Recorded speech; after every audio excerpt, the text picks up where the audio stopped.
madame et bonne fête de la Journée internationale de la femme. Comment est-ce qu'on vous appelle et quelle est votre fonction au sein du Parlement panafricain? Merci, je vous souhaite la même chose, bonne fête à vous aussi.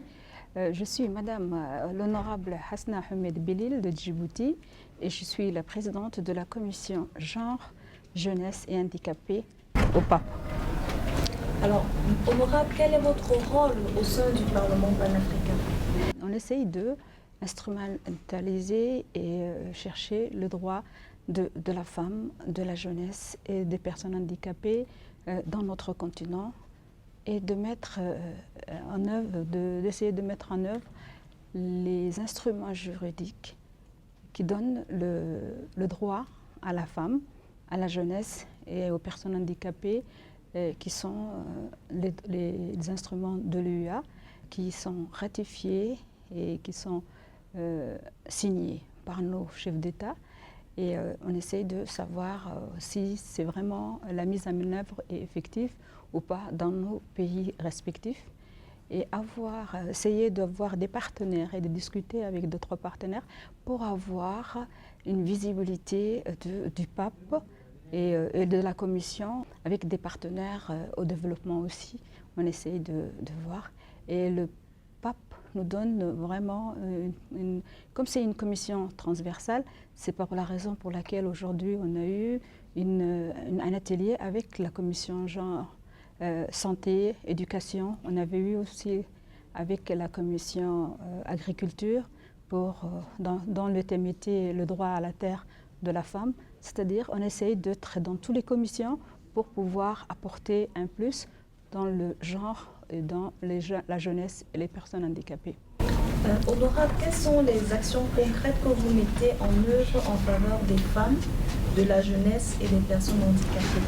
De façon plus spécifique, comment est-ce que ça se passe? Concrètement, c'est si les instruments juridiques de l'Union africaine qui sont mis en œuvre, tous les droits de la femme, de la jeunesse et des personnes handicapées sont vraiment, on peut trouver les droits, mais ces droits, malheureusement, tous nos États ne mettent pas en œuvre ces instruments.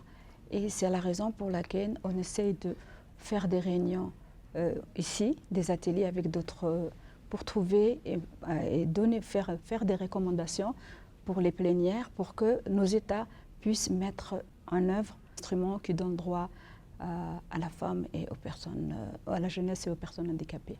Les membres du Parlement panafricain doivent, dans son pays, mettre en œuvre les recommandations, les résolutions prises par la plénière, à la plénière du pape. Honorable, est-ce que les femmes du Parlement panafricain sont engagées dans cette cause? Est-ce qu'elles sont vraiment... Oui, bien sûr, bien sûr. C'est le droit de toutes les femmes. C'est le droit de la femme africaine qu'on doit défendre ici. Et toutes les femmes du pape sont engagées et toutes les femmes de l'Afrique sont engagées.